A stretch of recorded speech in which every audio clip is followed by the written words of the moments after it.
हम लोग चलते हैं एडवर्ब क्लास में। एडजेक्टिव क्लास पढ़ लिया हमने, नाउन क्लास पढ़ लिया, हम चलते हैं एडवर्ब क्लास की और हम लोग सिंथेसिस में एडवर्ब का अर्थ होता है एड्स मींस एडजेक्टिव यानी विशेषण, वर्ब का मतलब होता है क्रिया, क्रिया विशेषण उपवाक्य। इसमें क्या होता है कि इसमें समय, reason, condition, comparison, contrast, result, purpose और मैनर का प्रयोग होता है। ये 9 प्रकार का होता है। एडवर्ब क्लास 9 प्रकार का होता है। समय का, टाइम मीन्स समय, प्लेस मीन्स स्थान का जिक्र होता है, रीजन मीन्स कारण का जिक्र होता है, कंडीशन मीन्स शर्त या स्थिति का होता है, कंपैरिजन यानी कि तुलना होता है, कंट्रास्ट आप जानते हैं, कंट्रास्ट का मतलब विरोधी, रिजल्ट परिणाम, पर्पस उद्देश्य, मैनर यानी कि ढंग, इसका यहाँ पर जिक्र होता है एडवर्ब क्लास में। हम सबसे पहले चलते हैं टाइम की ओर। टाइम का मतलब आप जानते हैं समय, तो समय कौन कौन बताता है? whenever, जब कभी, since या far आप लगाते हैं ना, he has been running for 2 hours, वो 2 घंटे से दौड़ रहा है। निश्चित समय के लिए since का, अनिश्चित समय के लिए for का प्रयोग करते हैं। after माने बाद में, before माने पहले, till माने तक, until, as soon as, since, for इत्यादि हम लोग समय के लिए इन संयोजकों का प्रयोग करेंगे। देखो मैंने उदाहरण दिया है सेपरेट वाक्य में, अलग अलग वाक्य है, इसको हम जोड़ करके एक कंबाइंड वाक्य बनाएंगे। किससे जोड़ेंगे? इन शब्दों से हम जोड़ेंगे जो कि समय के सूचक हैं। I waited for राम, मैंने राम का इंतजार किया। पास्ट इंडेफिनिट है, वेट का सेकेंड फॉर्म है वेटेड। I waited, मैंने इंतजार किया for राम, राम का मैंने इंतजार किया। I waited, मैंने कहा 2 बार कोई चीज आती है तो हम वहीं पे संयोजक लगाएंगे, वहीं पर जोड़ेंगे, किसी भी चीज को हम 2 बार नहीं लिखेंगे। मैंने राम का इंतजार किया, I waited till his arrival, उसके आने तक, अराइवल माने पहुंचना, his माने उसके, till माने तक, उसके पहुंचने तक मैंने इंतजार किया। मैंने किसका इंतजार किया? राम का इंतजार किया। कब तक इंतजार किया? उससे पहुंचने तक, यानी कि जब तक वो पहुंचा नहीं मैंने इंतजार किया। I waited for Ram till he arrived। I wait, सबसे पहले मैंने इंतजार किया, I waited, किसका? for Ram, till तक, कब तक इंतजार किया? उसके आने तक, जब तक वो पहुंच नहीं गया मैंने इंतजार किया। till he, कर्ता लाइन है, arrived,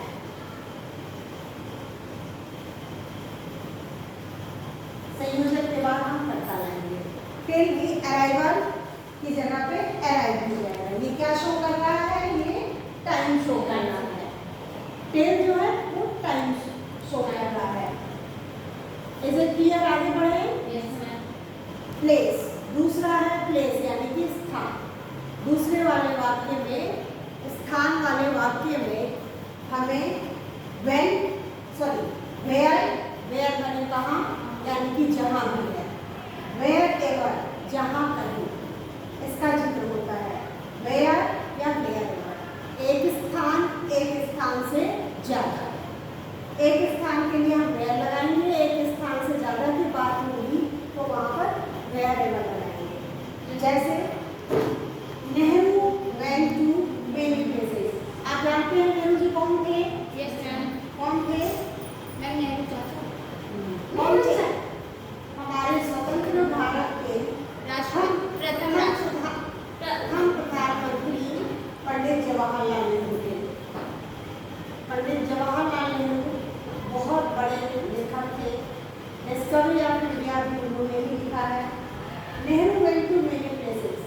के चहेते थे, बच्चे उन्हें प्यार से चाचा कहते थे।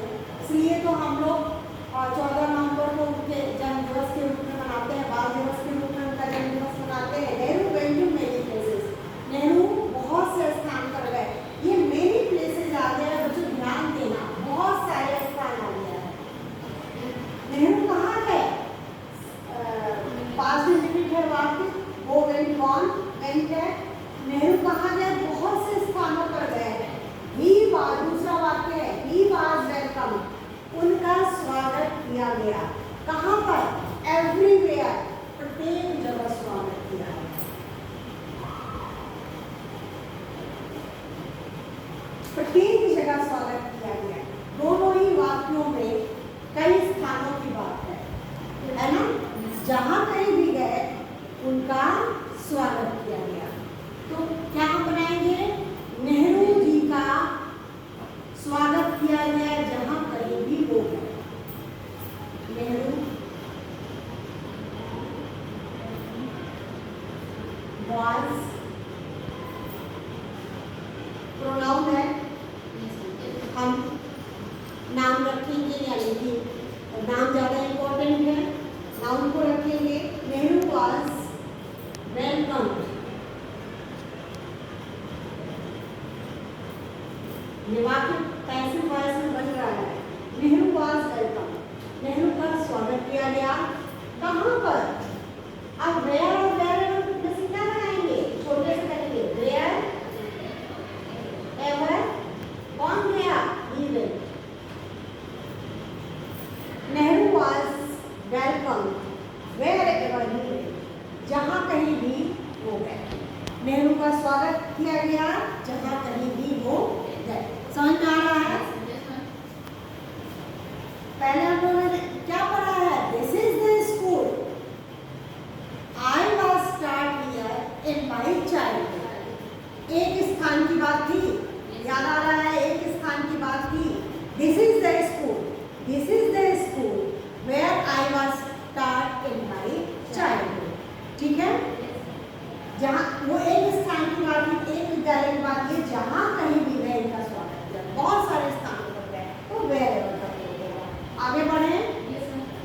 अब तीसरा है रीजन, रीजन यानी कि कारण।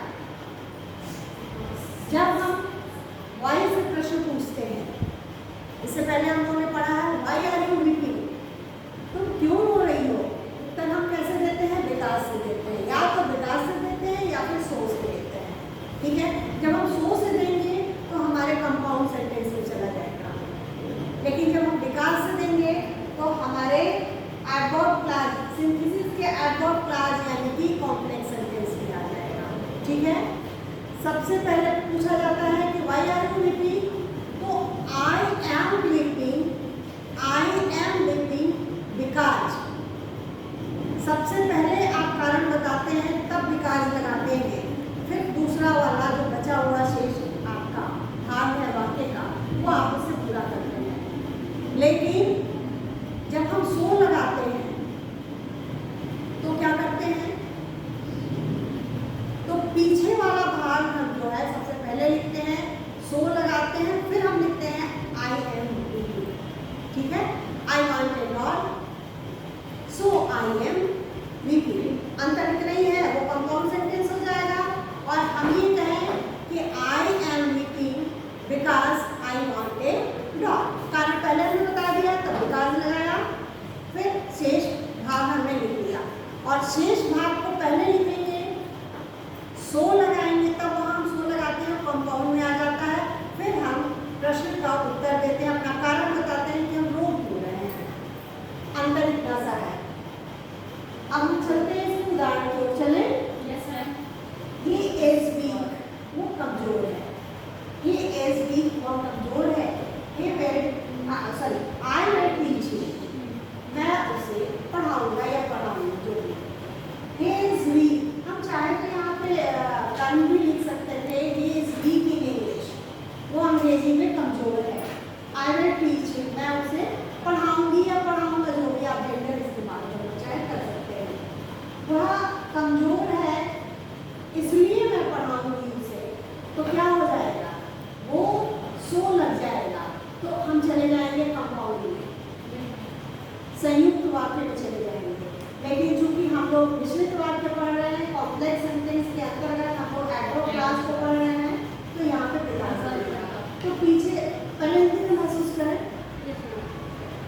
पीछे वाला हिस्सा ले आएंगे। मैं उसे पढ़ाऊंगा क्योंकि वह कमजोर है। मैं उसे पढ़ाऊंगा क्योंकि वह कमजोर है। ऐसे ही बन रहा है ना। तो यहाँ से लेंगे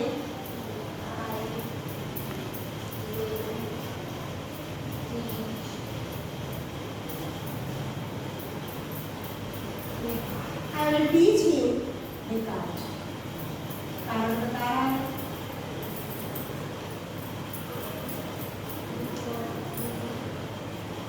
संयोजन के बाद तुरंत करता ले आते हैं। His कारण बताएंगे भी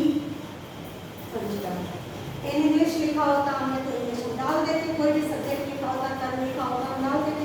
आई विल टीच हिम, मैं उसे पढ़ाऊंगा या पढ़ाऊंगी, बिकॉज ही इज वीक, वह कमजोर है, क्योंकि वह कमजोर है। ठीक है, अब आगे चलते हैं एडवर्ब क्लास के चौथे नियम में। सबसे पहला हमने बताया था टाइम, जो समय बताता है, समय की तरफ इंगित करता है। उसमें हमने बताया था after, before, as soon as, when, whenever. दूसरा हमने बताया था आपको प्लेस, प्लेस एक स्थान, एक से अधिक स्थान, where and wherever.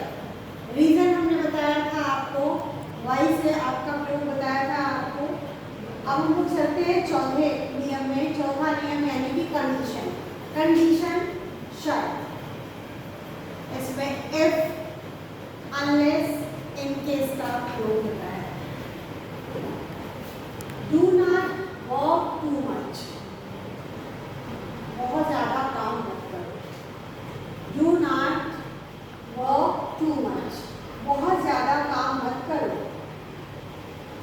You will lose your health, तुम्हारा स्वास्थ्य खराब हो जाएगा, तुम अपना स्वास्थ्य खो दोगे। ठीक है, अब इन दोनों को हम जोड़ते हैं। क्या कह रहा है? Do not work too much, बहुत काम मत करो, तुम्हारा स्वास्थ्य खराब हो जाएगा या तुम अपना स्वास्थ्य खो दोगे। तुम अपना स्वास्थ्य खो दोगे कब? यदि तुम बहुत ज्यादा काम करते हो। कब तुम्हारा स्वास्थ्य खराब हो जाएगा? यदि तुम ज्यादा काम करते हो। If you work too much, यदि तुम ज्यादा काम करते हो, बहुत अधिक काम करते हो। इफ, यदि, शर्त है। If you work too much, too much माने अधिक। यदि तुम अधिक कार्य करते हो, हम एक क्षण के लिए, मैंने बताया था आपको, एक क्षण के लिए हम जहाँ पे रुकेंगे, सांस लेंगे, अर्धविराम यानी कि कॉमा का प्रयोग करेंगे। यहाँ पर कॉमा मिल जाएगा। If you work too much,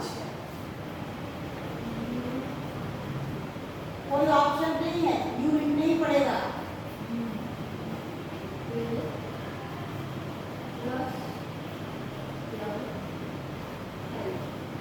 तुम अपना स्वास्थ्य खो दोगे यदि तुम अधिक काम करते हो।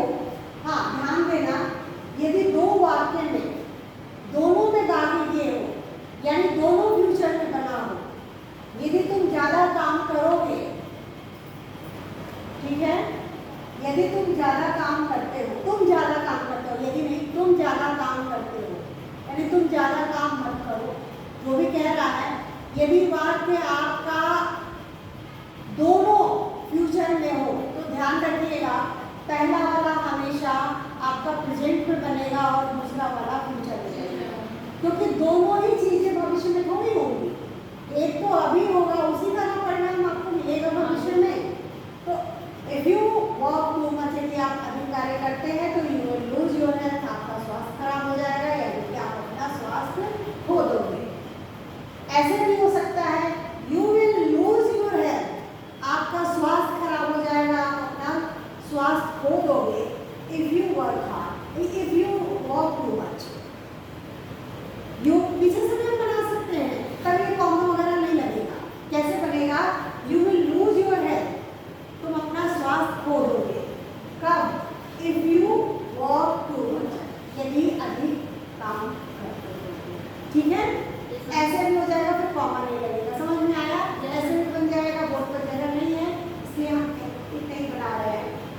चलें, Yes, ma'am. कंपैरिजन। कंपैरिजन का मतलब होता है तुलना।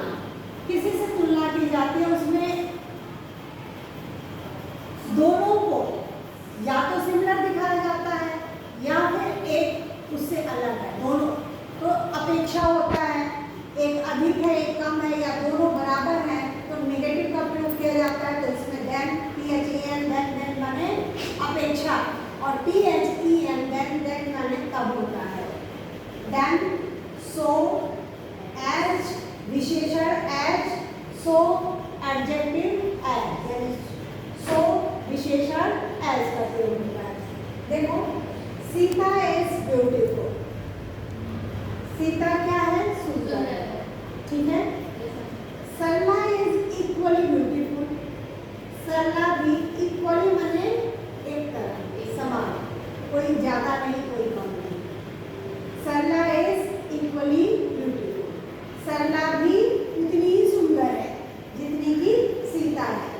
तो यहाँ पर एज का प्रयोग होगा, as beautiful as, as beautiful as. जैसे देखो हिंदी में हम करते हैं, सीता सरला की तरह ही सुंदर है, या सीता सुंदर है जैसी सरला है, ठीक है। मैं ये भी कर सकते हैं, सरला को पहले ले आओ, पीछे से ले आते हैं। सरला इज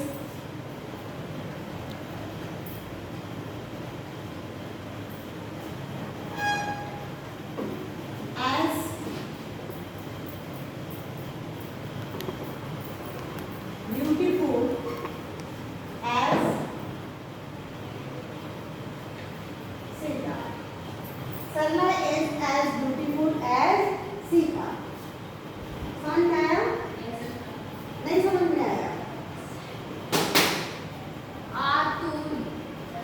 बोलो। एक चाहे लगाओ चाहे नहीं लगाओ। सरला इज एज ब्यूटीफुल। देखो बच्चों, सरला है, एज माने तरह, ब्यूटीफुल माने सुंदर, एज माने फिर जैसी ही होगा, तरह, तरह जैसा, एज ब्यूटीफुल एज, उसी तरह सुंदर है। किसकी तरह? सीता की तरह सुंदर है। सरला इज एज ब्यूटीफुल एज, कौन है? सीता. समझ में आया? कोई ज्यादा यदि होता तो हम यहाँ पर सो लगा देते। यदि यहाँ पर ये होता कि Sita is not beautiful, Sarla is so beautiful, ठीक है, वहाँ ज्यादा होता, इक्वली नहीं होता। इक्वली आ गया मतलब कि दोनों एज एज हो गए, समान ही है। तो यहाँ पर एक तुलनात्मक है, तुलना की गई है दोनों की सुंदरता की, कि हाँ वो भी सुंदर है वो भी सुंदर है। एज एज का प्रयोग करेंगे। अगला चलें, Yes, ma'am. Contrast, CONTRAST, contrast माने अंतर। कंट्रास्ट माने अंतर, दो इवेंट का प्रयोग होता है। यहाँ पर देखो, ही इज पुअर, वह गरीब है। ही इज ऑनेस्ट, वह गरीब है, वह ईमानदार है। यदि हम ये बनाए, वह गरीब है फिर भी ईमानदार है, तो कंपाउंड सेंटेंस में चले जाएंगे। वह गरीब, यद्यपि वह गरीब है फिर भी ईमानदार है, तो फिर भी का हम कॉमा लगा देते हैं, आल्दो को पहले लिख देंगे। हम ऐसा कल्पना कर सकते हैं, एक आदमी बहुत ज्यादा गरीब है, बहुत ज्यादा ईमानदार है, थोड़ा लगता है,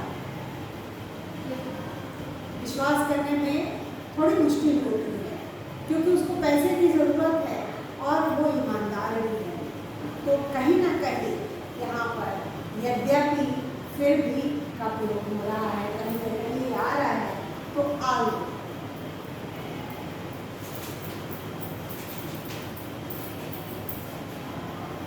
आल्दो अंतर क्या है कि वो गरीब होते हुए भी ईमानदार है। इतना गरीबी झेल रहा है फिर भी ईमानदार है, बहुत बड़ी बात है। Aldous he is poor, comma. He is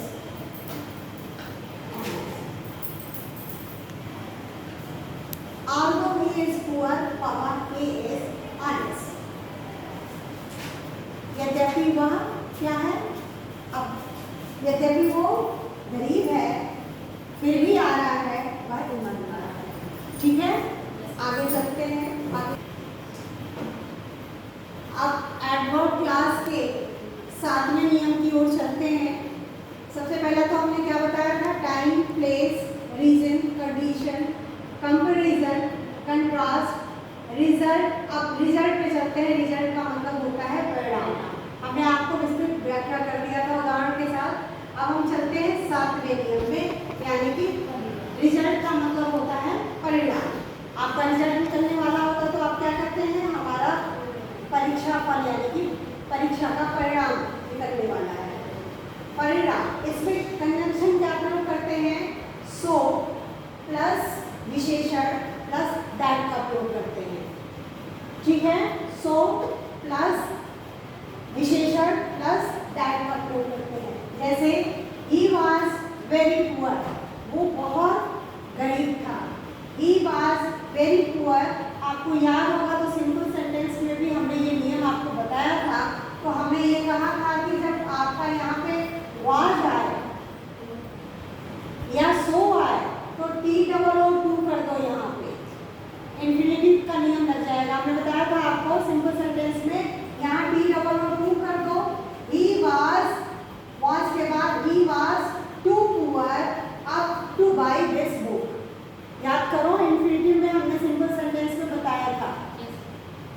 अब ये है कॉम्प्लेक्स सेंटेंस हम चल रहे हैं। कॉम्प्लेक्स सेंटेंस सिंथेसिस के कॉम्प्लेक्स सेंटेंस के एडवर्ब क्लास में हम चल रहे हैं। ही वाज वेरी पुअर, वो बहुत गरीब था। जब इस तरह का वाक्य आता है आपका, वेरी एक में वेरी होता है, दूसरे वाक्य में कैन नॉट या कुड नॉट होता है, विल नॉट भी होता है, तो कहीं ना कहीं परिणाम क्या है, ये हो सकता है या ये नहीं हो सकता। मेरे ख्याल से नहीं हो सकता है। यहाँ पर असक्षमता दिखाई जा रही है। व्यक्ति असक्षम है, सक्षम नहीं है। वह बहुत गरीब था। He could not buy this book. वह यह किताब नहीं खरीद सकता था। नहीं खरीद सकता था, क्यों? वो गरीब था। तो he was वेरी का क्या हो जाएगा, सो हो जाएगा। इसमें सो हो जाएगा। यदि ये सिंपल सेंटेंस होता तो TOO हो जाता। टू प्लस विशेषण लिखते पुअर, फिर क्रिया के फर्स्ट फॉर्म के पहले टू लगा के वाक्य को पूरा कर देते। लेकिन हम कॉम्प्लेक्स पढ़ रहे हैं तो ही वाज सो, विशेषण लाएंगे पुअर, वो बहुत गरीब था। दैट ही, नाउन क्लास में हमने लगाया था ना सब्जेक्ट टू ए वर्ब में दैट। अब यहाँ पर डायरेक्ट से इनडायरेक्ट बनाने का असर्टिव का नियम दैट। फिर हम लोग क्या ले आएंगे, कर्ता ले आएंगे ही। अब कुड नॉट पूरा उतार देंगे।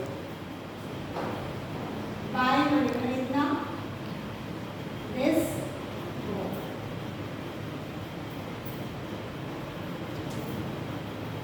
he was so poor that he could not buy this book. वो इतना गरीब था कि वह किताब नहीं खरीद सका। वह यह किताब नहीं खरीद सका। आगे चलें। पर्पज यानी कि उद्देश्य। आप कोई भी काम करते हैं, आप यहाँ पे कक्षा में बैठे हो तो कोई तो उद्देश्य होगा आपका इस कक्षा में बैठने का। उसके पीछे क्या होगा, पढ़ाई करना, कुछ सीखना या कुछ भी, कोई भी काम हम करते हैं तो उसके पीछे कोई ना कोई उद्देश्य होता है। इसमें सो दैट, ताकि, लेस कहीं ऐसा ना हो, इन ऑर्डर दैट इत्यादि का प्रयोग होता है। ये कंजंक्शन है जो हमने लिखा हुआ है। उदाहरण है सेपरेट वाक्य में अलग अलग। आई गो टू स्कूल डेली, मैं प्रतिदिन विद्यालय जाता हूँ। मैं क्या करता हूँ, प्रतिदिन विद्यालय जाता हूँ। क्यों जाता हूँ, आई वॉन्ट टू लर्न, मैं सीखना चाहता हूँ। तो विद्यालय जाने का उद्देश्य क्या है? सीखना। यही उद्देश्य है ना। तो आई गो टू स्कूल डेली, ताकि मैं सीख सकूं। सो दैट आई, एक चीज और बता दें आपको, सो दैट जब भी हम लगाएंगे, सो दैट फिर कर्ता लगाएंगे, सो दैट आई, और वाक्य यदि प्रेजेंट में है तो मे लगाएंगे, पास्ट में है तो माइट लगाएंगे। ये वाक्य क्या दर्शा रहा है? प्रेजेंट में है, दोनों ही प्रेजेंट इंडेफिनिट में है, तो यहाँ पर मे होगा। मैं विद्यालय जाता हूँ ताकि मैं सीख सकूँ, ताकि मैं सीख सकूँ। I go to school daily, so that, ताकि आई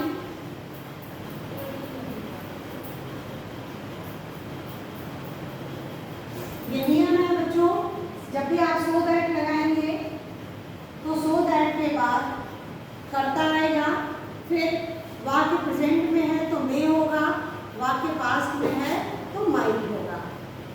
इज दैट क्लियर? आगे चलें। अब मैनर, लास्ट है इसका नियम मैनर। मैनर माने तरीका, जिस तरीके से काम हुआ है उसको दर्शाने वाला एज पहले जैसे, वैसे ही सो फार एज का प्रयोग करते हैं। एज या सो फार एज का प्रयोग करते हैं। You have treated me in a certain manner, तुमने मेरे साथ एक निश्चित तरीके से व्यवहार किया। यू हैव ट्रीटेड मी, तुमने मेरे साथ व्यवहार किया, इन अ सर्टेन मैनर, एक निश्चित तरीके से। आई will treat you in the same way, मैं भी तुम्हारे साथ उसी तरह व्यवहार करूँगा। तो मैं तुम्हारे साथ उसी तरह व्यवहार करूँगा जैसा तुमने मेरे साथ व्यवहार किया। ठीक है, तो क्या हो जाएगा? आई विल ट्रीट यू, वाक्य कैसे हिंदी में आ रहा है? मैं तुम्हारे साथ व्यवहार करूँगा जैसा तुमने मेरे साथ किया। तो क्या आएगा? I will treat you, I will treat you as you have treated me. I will treat you as you have treated me.